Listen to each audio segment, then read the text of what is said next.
Hello बच्चों, let's read the question. Three spools A, B and C are placed on rough ground and acted by equal force capital F. Then which of the following statement is incorrect? First, frictional force on spool A is in backward direction. Second, frictional force on spool B in backward direction. Third, frictional force on spool C in backward direction. Fourth, none of these. Now to answer this question, first we will discuss here the key concept. And here the key concept is condition for pure rolling.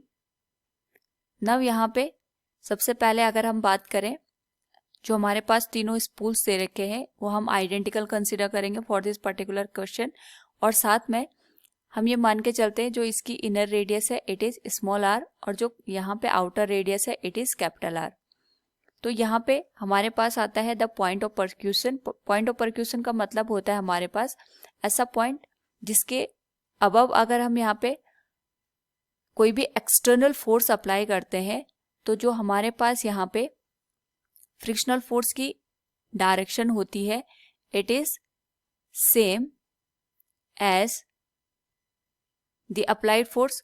और अगर हम यहाँ पे बात करते हैं below जो point of percussion होता है, अगर हम उसके बिलो कोई भी यहाँ पे फोर्स अप्लाई करते हैं तो यहाँ पे जो हमारे पास जो फ्रिक्शनल फोर्स प्रोवाइडेड होता है it is in the opposite direction of the applied force.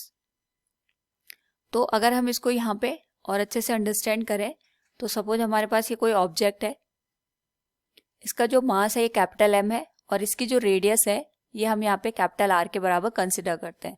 या इसको हमने किसी हॉरिजॉन्टल सरफेस में इस तरीके से रखा हुआ है. तो अगर हम यहाँ पे बात करते हैं पॉइंट ऑफ परक्यूशन की, तो सपोज ये इसका पॉइंट ऑफ परक्यूशन इस पर्टिकुलर पॉइंट पे है जो सेंटर से हमने यहाँ पे h डिस्टेंस पे यहाँ पे सिचुएटेड है. तो जो ये h डिस्टेंस होती है इसको हम कैलकुलेट करते हैं by the ratio of moment of inertia with mass multiplied with radius से. यानी यहाँ पे अगर जो h की वैल्यू है ये हमें कैलकुलेट करनी है it is the point of percussion. तो इसी से डिसाइड होता है कि अगर हम जो यहाँ पे एक्सटर्नल फोर्स लगा रहे हैं, सपोज ये हमारे पास पॉइंट ऑफ परक्यूशन है, अगर हम इसे अबव डायरेक्शन में लगा रहे हैं तो जो फ्रिक्शनल फोर्स यहाँ पे प्रोड्यूस होगा it will be in the same direction of the applied force. और अगर हम यहाँ पे कोई भी एक्सटर्नल फोर्स इस पॉइंट ऑफ परक्यूशन से डाउनवर्ड डायरेक्शन यानी इससे नीचे किसी भी पॉइंट पे अगर हम यहाँ पे एक्सटर्नल फोर्स लगाते हैं तो उस पर्टिकुलर केस में हमारे पास जो फ्रिक्शनल फोर्स आएगा it will be in the opposite direction of the applied force. और साथ में यहाँ पे अगर हम बात करें जो हमारे पास ये पॉइंट ऑफ परक्यूशन है इसको हम फाइंड आउट करते हैं by the ratio of moment of inertia with the product of the mass with the radius of the object. तो यहाँ पे हमने जो स्पूल्स हैं इनकी जो इनर रेडियस है स्मॉल आर कंसीडर किया और आउटर रेडियस यहाँ पे कैपिटल आर के बराबर कंसीडर किया. तो सबसे पहले अगर हम इस पर्टिकुलर केस के लिए बात करें पॉइंट ऑफ परक्यूशन की that will be h will be given as moment of inertia. तो इस केस के लिए जो मोमेंट ऑफ इनर्शिया निकल के आएगा it will be R square plus small R square divided by 2 और इस होल वैल्यू को हम यहाँ पे डिवाइड कर देंगे m इंटू आर के साथ. तो यहाँ पे m से m कैंसिल हो जाएगा. जो h की वैल्यू है we can say it will be r by 2 plus R square by 2r.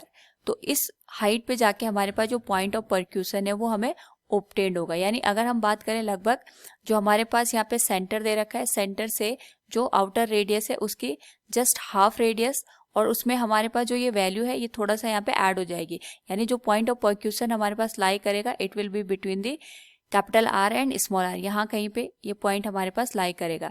तो अगर हम फर्स्ट स्पूल की बात करेंगे तो ये पॉइंट ऑफ परक्यूशन आ गया हमारे पास पीओपी.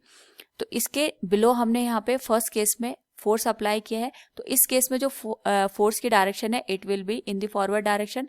तो जैसे हमने यहाँ पे डिस्कस किया था क्योंकि जो हमारे पास पॉइंट ऑफ परक्यूशन है it is above the applied force. तो जो फ्रिक्शनल फोर्स की डायरेक्शन आएगी in this particular case it will be in the opposite direction. ये हमारे पास यहाँ पे अपोजिट डायरेक्शन में लाई करेगा. सिमिलरली अगर हम बात करें यहाँ पे सेकंड केस की, यहाँ पे पॉइंट ऑफ परक्यूशन हमारे पास इस तरीके से ऑब्टेन्ड होगा. तो जो हमारे पास यहाँ पे एक्सटर्नल फोर्स है it is applied below this point of percussion point, ये हमारे पास एक्सटर्नल फोर्स है, तो इसके करस्पॉन्डिंग जो फ्रिक्शनल फोर्स हमें ऑब्टेन होगा इसके अपोजिट डायरेक्शन में ऑब्टेन होगा। थर्ड वन इज जो हमारे पास यहाँ पे पॉइंट ऑफ परक्यूशन है, it is at this point. Now इस पर्टिकुलर केस में भी अगर हम देखें, this one is point of percussion और जो हमारे पास अप्लाइड फोर्स है it is at the tangent of the inner radius. जो हमारे पास यहाँ पे इनर रेडियस है उसके टेंजेंशियली हम यहाँ पे फॉरवर्ड डायरेक्शन में फोर्स अप्लाई कर रहे हैं। तो जो पॉइंट ऑफ परक्यूशन है it is above this particular radius that is small R से, ये हमेशा अबव डायरेक्शन में हमें देखने को मिलेगा। नाउ यहाँ पे वी कैन से यहाँ पे जो पॉइंट ऑफ परक्यूशन है it is above the external applied force. So जो हमारे पास यहाँ पे फ्रिक्शनल फोर्स आएगा it will also in the opposite direction of the applied force. ये भी हमारे पास यहाँ पे बैकवर्ड डायरेक्शन में हमें देखने को मिलेगा। तो चाहे हम तीनों स्पूल्स की बात करें ABC, तीनों में जो फ्रिक्शनल फोर्स आएगा it will be in the opposite direction. लेकिन यहाँ पे अकॉर्डिंग टू द क्वेश्चन अगर हम देखें तो हमसे पूछा गया then which of the following statement is incorrect. First one is frictional force on spool is in backward direction. It is correct. Frictional force on spool B is in backward direction. It is also correct. Frictional force on spool C is in backward direction. It is also correct. So we can say the correct statement will be fourth one. That will be none of these. Hope all you understood it. Thank you and best of luck.